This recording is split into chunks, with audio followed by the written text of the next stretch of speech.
Hi ಎಲ್ಲರಿಗೂ ನಮಸ್ಕಾರ, welcome back to our channel. So ಇವತ್ತು ನಾವು ಹೋಗ್ತಾ ಇರೋದು, ನೀವು ಟೈಟಲ್ ನೋಡಿದ್ರೆ ಗೊತ್ತಾಗಿರುತ್ತೆ, ಈ ವೀಕೆಂಡ್ಗೆ ನಾವು ಹೋಗ್ತಾ ಇರೋ ಪ್ಲೇಸ್ ಬಂದು ಮಂದಾರಗಿರಿ ಹಿಲ್ಸ್. ಸೊ ಬಸದಿ ಬೆಟ್ಟ ಅಂತಲೂ ಕರಿತೀವಿ ಅದಕ್ಕೆ.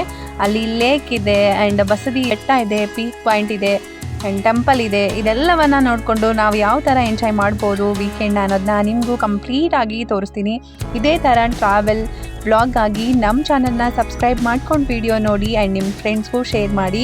ವೀಕೆಂಡ್ ಅಂದರೆ ಬರೀ ರೆಸ್ಟ್ ಮಾಡಿಕೊಂಡು ಮನೇಲಿರೋದಲ್ಲ, ಸೊ ಮನಸ್ಸಿಗೆ ಹೊಸ ಶಕ್ತಿಯನ್ನು ತುಂಬುವಂಥ ಒಂದು ವೀಕೆಂಡ್ ಆಗಿರಬೇಕದು.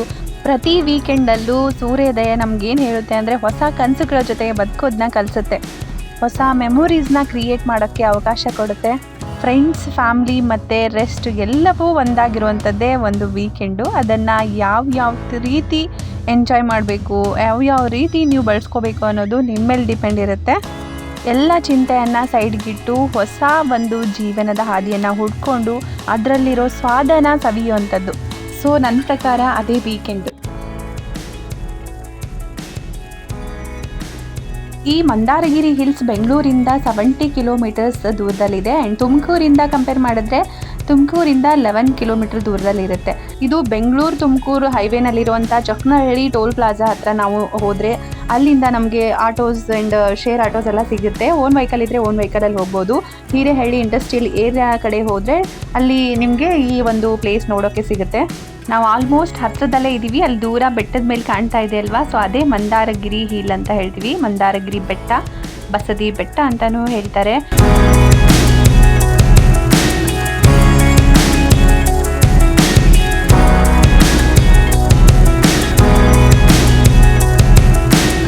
ಮಂದಾರಗಿರಿ ಹಿಲ್ಸ್ ಎಂಟ್ರಿ ಆಗ್ತಿದ್ದಂಗೆ ನಮಗೆ ಲೆಫ್ಟ್ ಸೈಡು ಡೌನಲ್ಲೇ ಫಸ್ಟ್ ಪಾರ್ಕ್ ಸಿಗುತ್ತೆ. ಆ ಪಾರ್ಕಲ್ಲಿ ನಮಗೆ ಗುರುಮಂದಿರ ಕಾಣ್ತೀವಿ. ಆ ಗುರುಮಂದಿರನ ಪಿಕಾಕ್ ಟೆಂಪಲ್ ಅಂತ ಕರಿತೀವಿ. ಯಾಕೆ ಅಂತ ನಿಮ್ಗೆ ಆಮೇಲೆ ಹೇಳ್ತೀನಿ. ಸೊ ಇಲ್ಲಿಗೆ ಹೋಗೋಕ್ಕಿಂತ ಮುಂಚೆ ನಾವು ಫಸ್ಟು ಬೆಟ್ಟ ಹತ್ಬಿಟ್ಟು ಬಂದುಬಿಡೋಣ. ಯಾಕಂದರೆ ಶಕ್ತಿ ಇರುವಾಗಲೇ ದೊಡ್ಡ ಕೆಲಸನ ಮಾಡಿ ಮುಗಿಸ್ಬೇಕು. ಬೆಟ್ಟ ಹತ್ತೋದು ಕಷ್ಟ ಅಲ್ವಾ, ಸೊ ಅದಕ್ಕೆ ಫಸ್ಟ್ ಕಷ್ಟವಿರೋ ಕೆಲಸನ ಮಾಡಿ ಮುಗಿಸಿ ಆಮೇಲೆ ಈಸಿಯಾಗಿ ಪಾರ್ಕಲ್ಲಿ ಓಡಾಡ್ಬೋದಲ್ವಾ. ನೀವು ಈ ಬಸದಿ ಬೆಟ್ಟನ ಹತ್ತೀನಿ ಅಂತಂದರೆ 450 ಸ್ಟೆಪ್ಸ್ ಇದೆ. ಇಲ್ಲಿಂದ ನೀವು ನಡ್ಕೊಂಡು ಹೋಗಬೇಕಾಗತ್ತೆ. ಕನಿಷ್ಠ ಅಂದರೂ 20 ನಿಮಿಷ ಟೈಮ್ ಬೇಕು ನಿಮಗೆ ಅಲ್ಲಿ ಮೇಲ್ಗೆ ರೀಚ್ ಆಗೋಕ್ಕೆ. ಇದು ಏಕಶಿಲಾ ಬೆಟ್ಟ ಆಗಿದ್ದು ಗಂಗರ ಕಾಲದಲ್ಲಿ ಜೈನ ದೇವಸ್ಥಾನಗಳಿಗೆ ಸಂಬಂಧಪಟ್ಟಿರುವಂಥದ್ದು. 12ನೇ ಶತಮಾನದಲ್ಲಿರುವಂಥ ಒಂದು ಬಸದಿ ಇಲ್ಲಿದೆ. ಆ್ಯಂಡ್ ಇಲ್ಲ ನಮಗೆ ಬೆಟ್ಟ ಹತ್ತಕ್ಕಾಗಲ್ಲ, ನಾವು ಕಾರಲ್ಲೇ ಬೆಟ್ಟದ ತುದಿವರೆಗೂ ಹೋಗ್ತೀನಿ ಅಂತಂದರೆ ಇಲ್ಲಿ ನವರತ್ನ ದ್ವಾರ ಅಂತ ಸಿಗುತ್ತೆ. ಇಲ್ಲಿ ರೈಟ್ ಸೈಡಿಂದ ನೀವು ಕಾರಲ್ಲೇ ಹೋಗ್ಬೋದು ನಿಮ್ಮ ಓನ್ ವೆಹಿಕಲ್ ಇದ್ದರೆ. ಆ್ಯಂಡ್ ಈ ಸೈಡಲ್ಲಿ ಹೋಗಬೇಕಾದ್ರೆ ನಮಗೆ ಮೈದಾಳ್ ಲೇಕ್ ಅಂತ ಸಿಗುತ್ತೆ, ಮೈದಾಳ್ ಕೆರೆ. ಸೊ ಅಲ್ಲಿ ನೋಡ್ಬೋದು ಎಷ್ಟೊಂದು ಜನ ಬಂದಿದ್ದಾರೆ, ಅಲ್ಲಿ ಸ್ವಿಮ್ಮಿಂಗ್ ಮಾಡ್ತಾರೆ. ಆ್ಯಂಡ್ ನೀರಲ್ಲಿ ಏನಾದರೂ ಆಟ ಆಡೋದಿದ್ರೆ ಅದನ್ನು ಇಲ್ಲಿ ನೀವು ಎಂಜಾಯ್ ಮಾಡ್ಬೋದು. ಕೆರೆನ ತುಂಬ ಕ್ಲೀನಾಗಿ ನೀಟಾಗಿ ಮೇಂಟೈನ್ ಮಾಡ್ಕೊಂಡು ಬಂದಿದ್ದಾರೆ. ತುಂಬ ಫ್ರೆಶ್ ಅನ್ನೋ ಫೀಲ್ ಕೊಡುತ್ತೆ ಆ ನೀರನ್ನು ನೋಡಿದ್ರೆ. ನಾವು ಹೋಗಿರೋ ದಿನ ವೀಕೆಂಡ್ ಇರೋದ್ರಿಂದ ತುಂಬ ಜನ ಬಂದಿದ್ರು ಆ ಲೇಕ್ಗೆ. ಸೊ ಎಲ್ಲರೂ ಸ್ನಾನ ಮಾಡಿಕೊಂಡು ಸ್ವಿಮ್ಮಿಂಗ್ ಮಾಡಿಕೊಂಡು ಫುಲ್ ಜಾಲಿಯಾಗಿ ಎಂಜಾಯ್ ಮಾಡ್ತಾ ಇದ್ದಾರೆ. ಚಿಕ್ಕ ಮಕ್ಕಳಿಂದ ದೊಡ್ಡವ್ರವರೆಗೂ ಎಲ್ಲರೂ ನೀರಲ್ಲಿ ಸ್ವಿಮ್ಮಿಂಗ್ ಮಾಡ್ತಾ ಇದ್ರು. ನಿಮ್ಗೆ ತೋರಿಸ್ತೀನಿ ಬನ್ನಿ.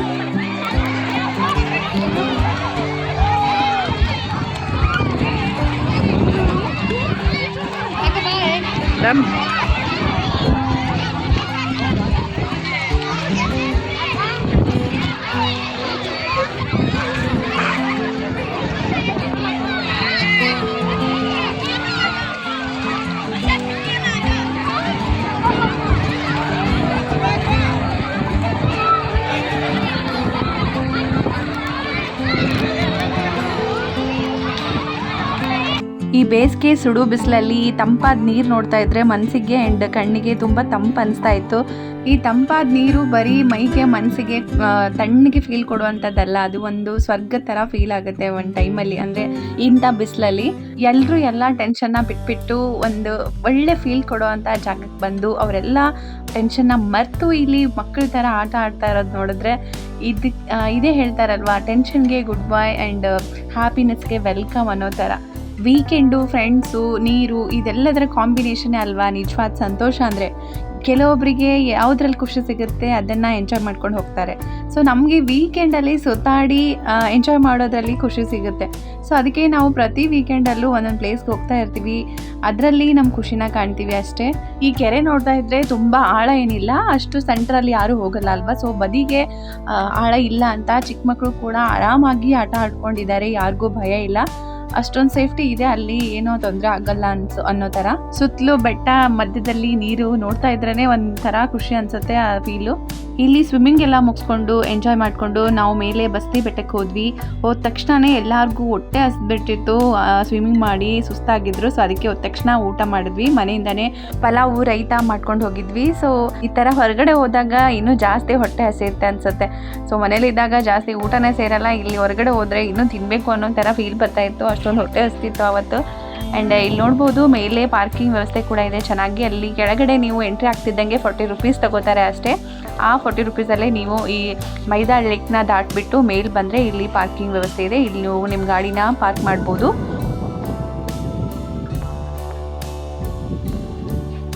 ಇಲ್ಲಿವರೆಗೂ ಮಾತ್ರ ಕಾರ್ ಅಲೋ ಇದೆ. ಇಲ್ಲಿ ಮೇಲೆ ಹತ್ತಬೇಕು, ಗೇಟ್ ಆದ ತಕ್ಷಣ ನೆಕ್ಸ್ಟಿಗೆ ಅಂದರೆ ನಾವು ನಡ್ಕೊಂಡೇ ಹೋಗಬೇಕು.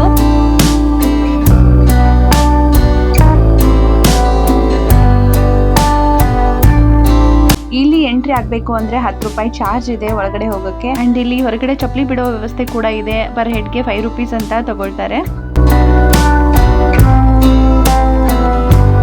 ಒಳಗಡೆ ಜೈನರಿಗೆ ಸಂಬಂಧಪಟ್ಟಂತಹ 4 ದೇವಸ್ಥಾನಗಳಿವೆ. ಒಂದೊಂದಾಗಿ ನೀವು ನೋಡ್ಕೊಂಡು ಬನ್ನಿ.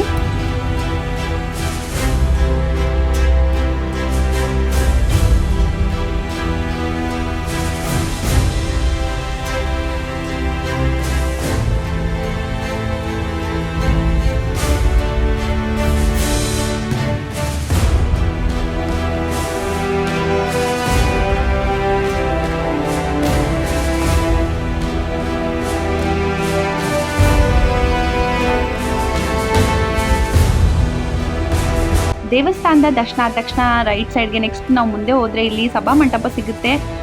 ಒಂದು ಕ್ಷಣ ನೋಡಿದ್ರೆ ಎಷ್ಟೊಂದು ಜನ ಇದ್ದಾರೆ ಅಲ್ಲಿ ಅಂತ ಸರ್ಪ್ರೈಸ್ ಆಯಿತು. ಬಟ್ ಅಲ್ಲಿ ನೋಡಿದ್ರೆ ಎಲ್ಲ ಗೊಂಬೆಗಳನ್ನ ಮಾಡಿಟ್ಟಿದ್ದಾರೆ ಆ ಥರ. ಇಲ್ಲಿ ನೋಡ್ತಾ ಇರೋ ಒಂದು ಮರ ಕೂಡ ಒರಿಜಿನಲ್ ಅಲ್ಲ, ಅದು ಕೂಡ ಆರ್ಟಿಫಿಷಿಯಲ್ ಆಗಿ ಮಾಡಿರುವಂಥ ಒಂದು ಟ್ರೀ. ತುಂಬ ಸುಂದರವಾಗಿ ಕಾಣ್ತಾ ಇತ್ತು ನೋಡೋಕ್ಕೆ, ನೀಟಾಗಿ ಸೈಲೆಂಟಾಗಿ ಪೀಸ್ಫುಲ್ ಆಗಿತ್ತು ಆ ಜಾಗ.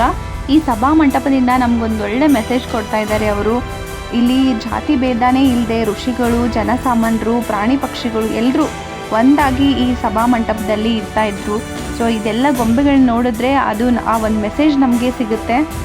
ಬೆಟ್ಟದ ತುದಿಯಿಂದ ಕೆಳಗಡೆ ನೋಡ್ತಾ ಇದ್ರೆ ಆ ಕೆರೆ ಆ್ಯಂಡ್ ಆ ಪಾರ್ಕು ಎಲ್ಲ ಇಷ್ಟು ಚೆನ್ನಾಗಿ ಕಾಣಿಸ್ತಾ ಇತ್ತು. ಅಂದರೆ ನಂದಿ ಬೆಟ್ಟಕ್ಕೆ ಹೋಗಿದ್ದಾಗೂ ಕೂಡ ಇದೇ ಥರ ಫೀಲ್ ಕೊಡೋದು. ಇಲ್ಲೂ ಕೂಡ ಅದೇ ಥರ ಸುತ್ತ ಒಂದು ಬೆಟ್ಟ, ಗುಡ್ಡ, ಕಾಡು, ಆ ನೀರು ನೋಡ್ತಾ ಇದ್ರೆ ಮನಸ್ಸಿಗೆ ತುಂಬ ಖುಷಿ ಆಗ್ತಾ ಇತ್ತು.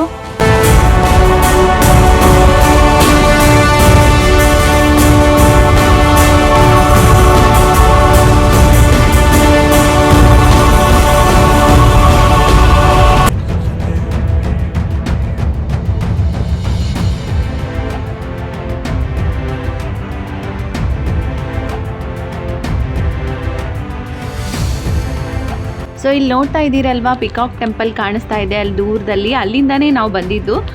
ಸೊ ನಡ್ಕೊಂಡು ಬರೋರಿಗೆ ಈ ದಾರಿ ಫಸ್ಟ್ ಬರುತ್ತೆ. ಇಲ್ಲಿ ಬೆಟ್ಟ ಹತ್ಬಿಟ್ಟು ಬರ್ತಾರಲ್ವ ಅವ್ರಿಗೆ ಇದೇ ಎಂಟ್ರಿ ಆಗುತ್ತೆ ಫಸ್ಟು. ಅದಾದಮೇಲೆ ನಾವು ಆ ಕಡೆ ಮೈದಾಳ್ ಲೇಕ್ ಕಡೆಯಿಂದ ಬಂದಿರೋದ್ರಿಂದ ನಾವು ಬ್ಯಾಕ್ ಸೈಡಿಂದ ಎಂಟ್ರಿ ಕೊಟ್ವಿ.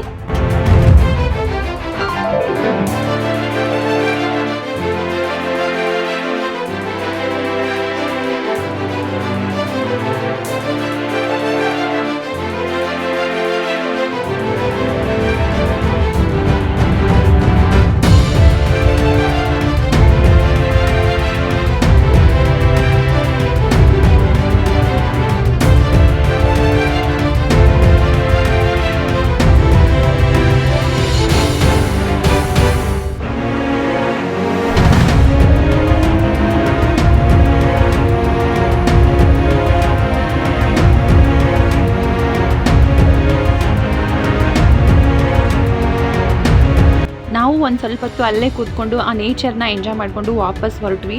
ಅಲ್ಲಿಂದ ಈ ಬೆಟ್ಟ ನೋಡಿ ಹೆಂಗೆ ತೊಗೊಂಡಿದ್ದಾರೆ, ಆ ಕಲ್ಲು ನೋಡ್ತಾ ಇದ್ರೇ ಏನೋ ಒಂಥರ ಅನಿಸುತ್ತಲ್ವ, ಎಷ್ಟು ಚೆನ್ನಾಗಿದೆ, ಹೆಂಗೆ ಬ್ಯಾಲೆನ್ಸ್ ಮಾಡಿರ್ಬೋದು ಆ ಒಂದು ಸ್ಲೈಡಲ್ಲಿ ಹೆಂಗೆ ನಿಂತ್ಕೊಂಡಿದೆ. ನಾವೇ ನಿಂತ್ಕೊಂಡ್ರೂ ನಿಲ್ಲಕ್ಕಾಗ್ತಾ ಇಲ್ಲ, ನಮ್ಮ ಭಾರ ಕೆಳಗಡೆ ಹಂಗೆ ಓಡ್ತಾ ಇತ್ತು, ಅಷ್ಟೊಂದು ಈ ಸ್ಲೋಪ್ ಇದೆ ಅಲ್ಲಿ. ಆದರೆ ಆ ಕಲ್ಲು ಹೆಂಗೆ ನಿಂತ್ಕೊಂಡಿದೆ ಅಂತಲೇ ಗೊತ್ತಾಗ್ತಾ ಇಲ್ಲ ನನಗೆ.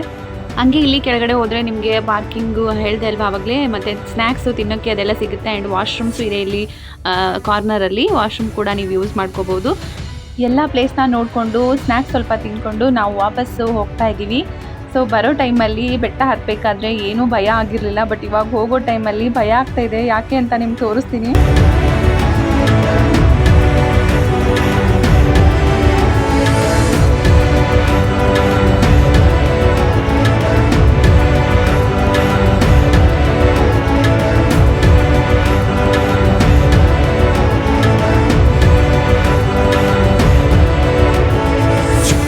ವಾಪಸ್ ಮೇಲಿಂದ ಕೆಳಗಡೆ ಬರಬೇಕಾದ್ರೆ ಯಾಕೆ ಭಯ ಆಯಿತು ಅಂದರೆ ಈ ಸೀನ್ ನೋಡಿ, ಅಲ್ಲಿ ನದಿ ಇದೆ, ಈ ಕಡೆ ಬೆಟ್ಟ, ಹತ್ತಿ ಸ್ಲೋಪಲ್ಲಿ ಬರ್ತಾ ಇದ್ವಿ.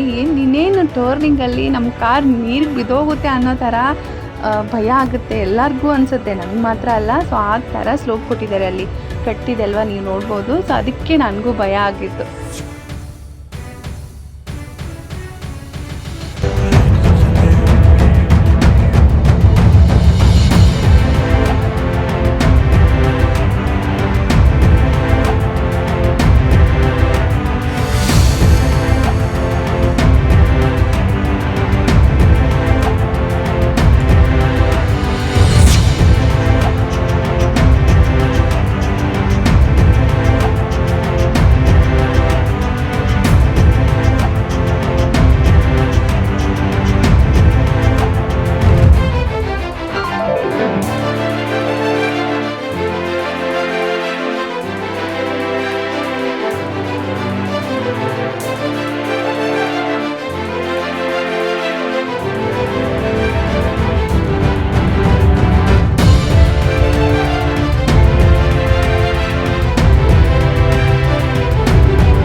ಮೈದಾಳ್ ಲೇಕು ಮತ್ತು ಬಸದಿ ಬೆಟ್ಟ ಅದೆಲ್ಲ ಮುಗಿಸ್ಕೊಂಡು ನಾವು ಇವಾಗ ಬಂದಿರೋದು ಪಿಕಾಕ್ ಟೆಂಪಲ್ಗೆ. ಇಲ್ಲಿ ನೋಡ್ತಿದ್ದೀರಲ್ವ, ಹೋಗೋ ಟೈಮಲ್ಲಿ ಹೇಳಿದ್ದೆ ಪಾರ್ಕು.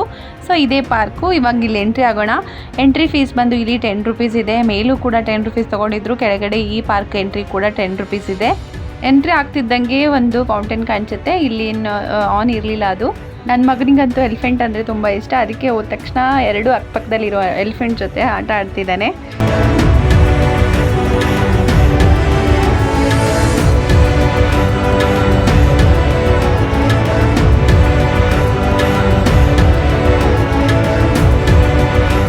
ಆದಮೇಲೆ ನಮಗೆ ಭಗವಾನ್ ಚಂದ್ರಪ್ರಭಾ ಮೂರ್ತಿ ಕಾಣಿಸುತ್ತೆ. ಅದು 6.4 ಮೀಟರ್ ಎತ್ತರದಲ್ಲಿರುವಂಥದ್ದು. ಇಲ್ಲಿ ನೋಡ್ಬೋದು ನೀವು, ಹಸು ಹುಲಿ ಮರಿಗೆ ಹಾಲು ಕುಡಿಸ್ತಾ ಇದೆ. ಆ್ಯಂಡ್ ಹುಲಿ ಹಸು ಮರಿಗೆ ಹಾಲು ಕುಡಿಸ್ತಾ ಇದೆ. ಈ ಭೂಮಿ ಮೇಲಿನ ಎಲ್ಲ ಪ್ರಾಣಿ ಪಕ್ಷಿ ಒಂದೇ ಅನ್ನೋದೇ ಇದ್ರ ಒಂದು ಮೆಸೇಜ್ ಆಗಿರುತ್ತೆ. ಭೇದ ಭಾವ ಇಲ್ಲದೆ ಎಲ್ಲರೂ ಒಂದೇ ಅನ್ನೋ ಭಾವ ಇದರಲ್ಲಿ ತೋರಿಸಿದ್ದಾರೆ. ಇದಾದಮೇಲೆ ನಾವು ಹೊರಟಿದ್ದು ಗುರು ಮಂದಿರ ಕಡೆ. ಸೊ ಅದು ಪಿಕಾಕ್ ಟೆಂಪಲ್ ಅಂತಾನೆ ಕರಿತೀವಿ. ಈ ಪಾರ್ಕಿಂದಾನೇ ನಿಂತ್ಕೊಂಡು ನೋಡಿದ್ರೆ ನಿಮಗೆ ಮಂದಾರಗಿರಿ ಬೆಟ್ಟ ಕಾಣಿಸುತ್ತೆ.